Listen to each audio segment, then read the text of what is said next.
Everyone, இந்த வீடியோவில் கருணக்கிழங்கு மசியல் எப்படி பண்ணலான்னு பார்க்கலாம் வாங்க.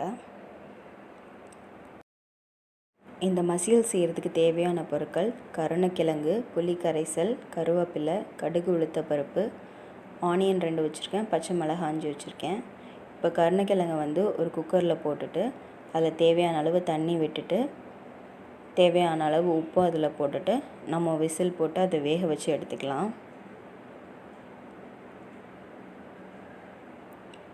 இப்போ குக்கர்லேருந்து அதை எடுத்துட்டேன். இப்போ கருணக்கிழங்கு நல்லா வெந்துருச்சு. இப்போ அதோட தோலை எடுத்துட்டேன். இப்போ அந்த தோலை உரித்த அந்த கிழங்கை நம்ம ஒரு மிக்சி ஜாரில் மாற்றிக்கலாம். இந்த மிக்சி ஜார்லேயே நம்ம கரைச்சி வச்சுருக்கோம்ல புளி கரைசல், அதையும் இதில் ஊற்றிக்கலாம். இதோட தேவையான அளவு உப்பும் போட்டு நல்லா அதை கிரைண்ட் பண்ணி எடுத்துக்கலாம். இப்போ அந்த கிழங்கு நல்லா கிரைண்ட் பண்ணி எடுத்துட்டேன். அதோட கன்சிஸ்டன்சி இப்படி தான் இருக்குது. இது ரொம்ப வாட்ரி ஆகிடக்கூடாது. நம்ம புளி கரைச்சி வச்சுருக்கோம் இல்லையா, அது நல்ல திக் பேஸ்ட்டாக இருக்கணும். அப்போ தான் இந்த கன்சிஸ்டன்சி கரெக்டாக இருக்கும். இல்லை ரொம்ப வாட்ரி ஆயிரும்.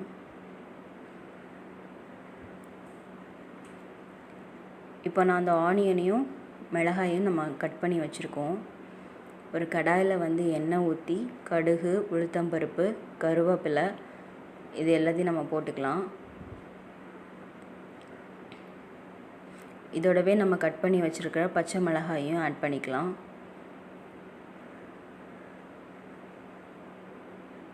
இதோட பெருங்காயம், கட் பண்ணி வச்சுருந்த ஆனியன் இதெல்லாம் சேர்த்துட்டு நல்லா வதக்கி விட்டுக்கலாம். ஆனியன் நல்லா வதங்கி வரணும்.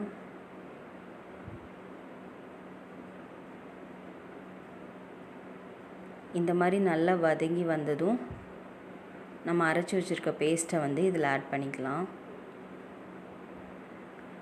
இதை நல்லா மிக்ஸ் பண்ணி விடணும்.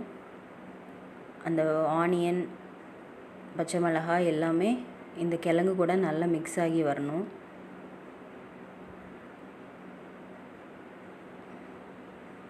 இந்த மாதிரி மிக்ஸ் பண்ணி விட்டதும் அதை நல்லா கைவிடாமல் கிளறிட்டே இருக்கணும். ரொம்ப ஈஸியான ரெசிபி, ரொம்ப டேஸ்டியான ரெசிபியும் கூட.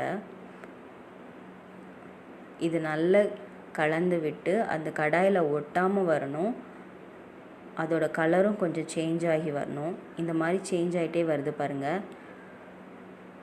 இப்போ நம்மளோட மசியல் ரெடி ஆகிடுச்சு. இதை ஒரு பவுலுக்கு ட்ரான்ஸ்ஃபர் பண்ணிக்கலாம். இது ரொம்ப டேங்கியாக, நல்ல பச்சை மிளகாய் வாசனையாக, ரொம்ப டேஸ்டியாக இருக்கும். நீங்களும் ட்ரை பண்ணி பார்த்துட்டு எப்படி இருக்குன்னு சொல்லுங்கள். பாய்.